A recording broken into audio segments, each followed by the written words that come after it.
after being blackballed and ostracized. I think she was starting to figure out that her home had been breached. 3 months later, she died.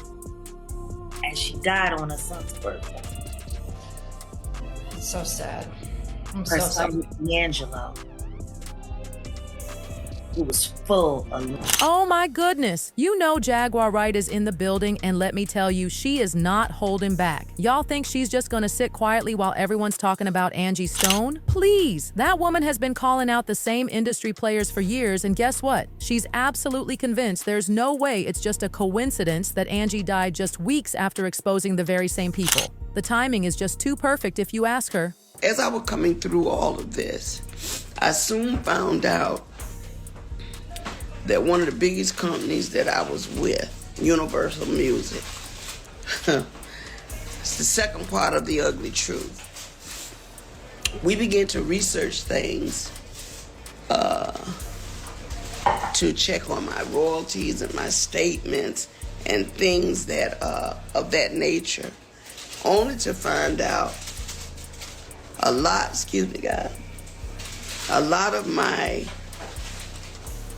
publishing, a lot of my royalties, my mechanicals, they have all pretty much been stolen. Listen, we were all praying that Angie's death was just a terrible accident, but the more details that come out, the more suspicious this whole thing looks. And let me spill some piping hot tea.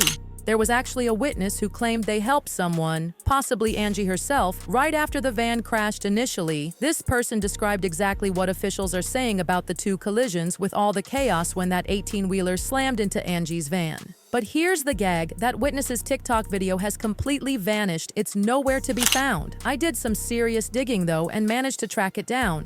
Here's the story.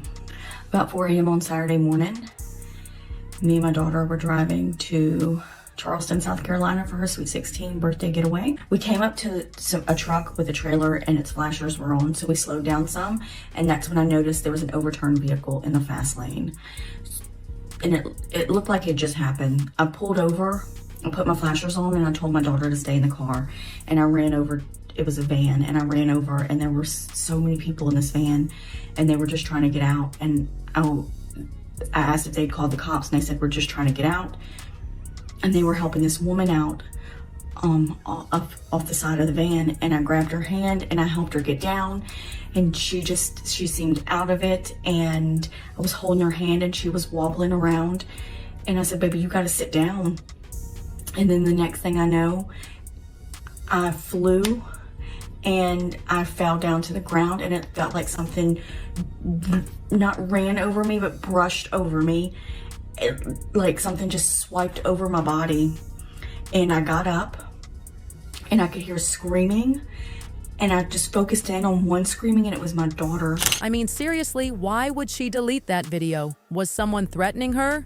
Is she even safe right now? Or is this whole tragic situation actually a sacrifice like Jaguar's been saying? And meanwhile, Tyler Perry is out here giving whole sermons about how black artists deserve fair pay after Angie's death, and Monique is absolutely fuming, basically calling him a complete hypocrite. I hope you're sitting down for this because it's a lot. According to the official reports, Angie was riding in the back of a van heading to Atlanta from Alabama when it flipped over and then got hit by a massive big rig. The shocking part, everyone else in that van survived, everyone except Angie. The Alabama Highway Patrol stated that this 2021 Mercedes-Benz Sprinter van overturned on Interstate 65 around 4:25 in the morning on Saturday, March 1st, before being smashed by a 2021 Freightliner Cascadia truck driven by some 33-year-old guy from Texas. The Sprinter's driver and 7 other passengers were rushed to Baptist Medical Center for treatment, but Angie pronounced dead right there at the scene. I mean, at first glance, you'd think tragic accident, right? But in the days after Angie's passing, social media has been buzzing with different stories. Some posts claim there wasn't even an 18-wheeler involved at all. Others are saying the entire accident was staged. And some are even suggesting that the van passengers might be hiding what really happened, implying that Angie didn't actually die in the crash like we've been told. But here's where it gets real interesting. People like Jaguar Wright are suggesting that Angie's death is definitely connected to her recent exposure of Universal Music Group. Angie's history history with Universal goes back to 1990 when she was a songwriter for MCA, which later became part of Universal Studios Inc. in 1996, with its music division becoming Universal Music Group. She was signed to MCA/Universal as a songwriter and formed the R&B trio Vertical Hold under their umbrella. But just weeks before her death, Angie had discovered that UMG had been stealing from her for decades. She even made a video laying it all out. She went into excruciating detail about how they've been misappropriating her earnings throughout her 40-plus year career. At the beginning of that video, she mentioned how she was battling a severe blood infection that forced her to stop touring and seek immediate medical attention. And it was during her 2-week recovery in intensive care that Angie discovered these alarming irregularities in her financial records. Then she dropped the bombshell.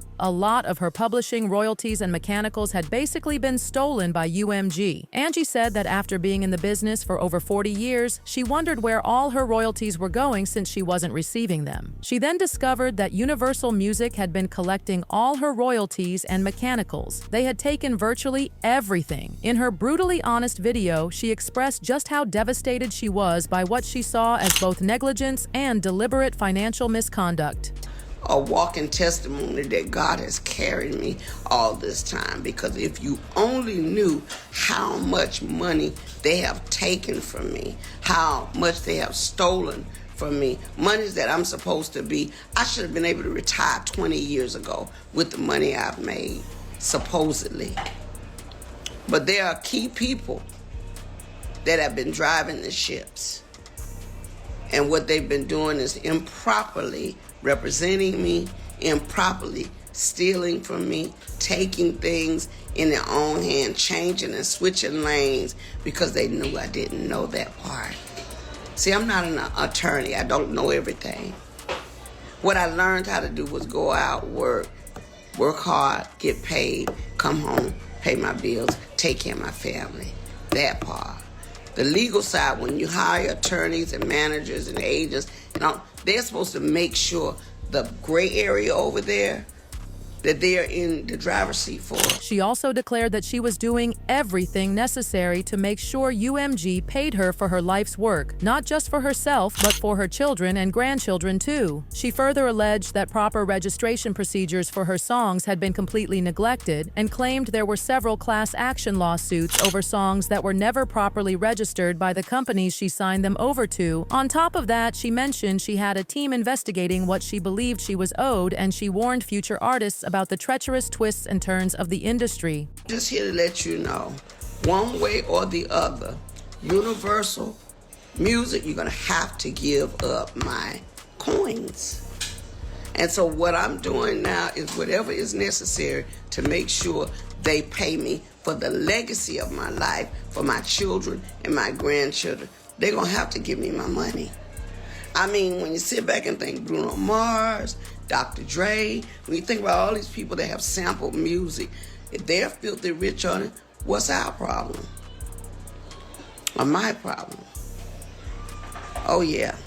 So you got to get a diesel crew, and I call them a diesel crew, to go in and rectify the issue. Now think about this for a second. Now that Angie Stone is gone, who is following up on all that money UMG owes her? Do you honestly think her children or other family members will have the resources or strength to go after a giant like UMG? It's highly likely this whole case will just fade away. And according to Jaguar and others, that's exactly what UMG wants. Jaguar was talking about a show she was once supposed to do with Angie, and she said they were considering canceling because of bad weather, but Angie insisted they would perform regardless.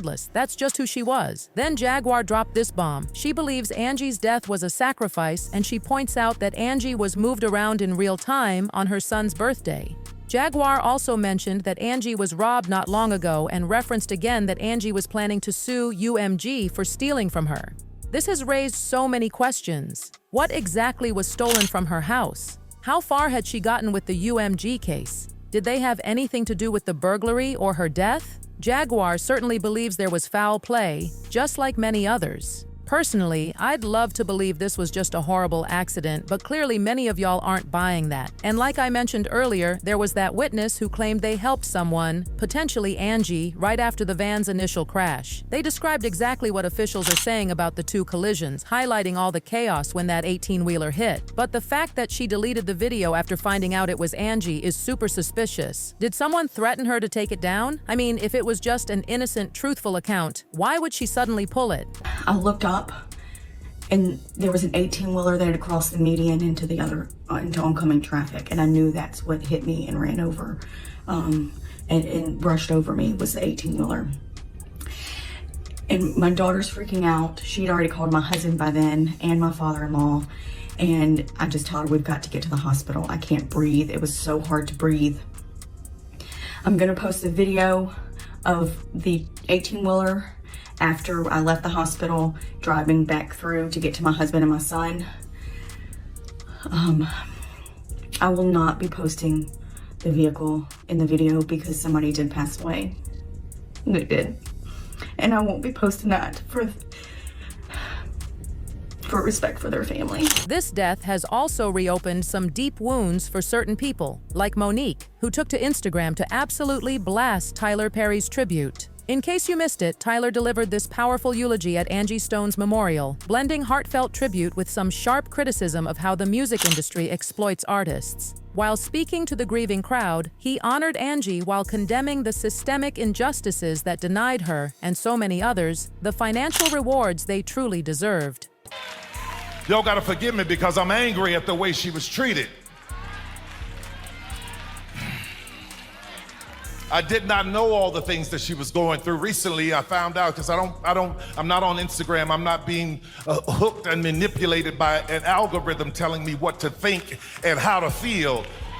So I don't see everything. But to think that this woman was in the business for all of these years, and there's a difference between performing because you want to and performing because you have to. All of those years, all of those songs, all of that money that was owed to her, where is it? It's wrong. It is wrong. And I'm tired of seeing us struggle and go through things and work hard and not reap the benefits of what we were supposed to reap. Tyler Perry wasn't just speaking as a filmmaker and media mogul, but as someone who's seen the industry's dirty inner workings firsthand. He said he understood the terrible toll it took on artists like Angie Stone, whose music shaped entire generations, but whose earnings never reflected her true impact. During his speech, he referenced Angie's song, $20, a haunting reflection on financial hardship. The lyrics spoke directly to the struggle she faced, creating timeless art while barely making ends meet. He used that song as a metaphor for the bigger issue, reminding everyone that Angie's story wasn't unique and that countless artists, particularly Black ones, have been denied their rightful earnings while corporations rake in millions from their work. But Monique was not having it. She basically said, "Sir, you need to look in the mirror because you're condemning the very same things you did to me." In her post, she first offered condolences to Angie's family, then took her time to air all her grievances with Tyler Perry, saying his speech really struck a nerve with her and her husband Sydney. She responded with 4 blistering points. "You expressed anger over Angie's mistreatment, yet you labeled me difficult to work with despite never having worked with me. How can you condemn the poor treatment of others when you've done the exact same thing to me? We have audio of you admitting you were wrong. You asked, where's the money she's owed? Well, where is my public apology that you promised back in 2016? The false narrative you spread helped blackball me, costing me tens of millions. You mentioned being tired of us not receiving the benefits we deserve, yet you asked me to promote Precious for free, without a contract or compensation, which perfectly highlights your double standard. You said we should be careful in how we treat children of God. As a man of faith, where is your responsibility to act with love and truth? You promised me an apology years ago, but it's yet to come. Unlike the music industry, which you rightfully criticized, we have audio documentation of your actions. Shouldn't you be held accountable too?" She closed by saying, "I hope your words at Angie's funeral inspire you to correct the wrongs done to my family and me. You have the power to do so." As you shared biblical teachings, please remember, what will it profit a man to gain the whole world but lose his soul? Mark 8:36. We await your response with love and respect, Monique and Sydney. The heat! I seriously doubt Tyler Perry is going to respond to that, but what do y'all think? Was it appropriate for Monique to bring this up at such a sensitive time? And what about all these theories swirling around about Angie's death? Is it giving sacrifice vibes? Let me know what you think in the comments below.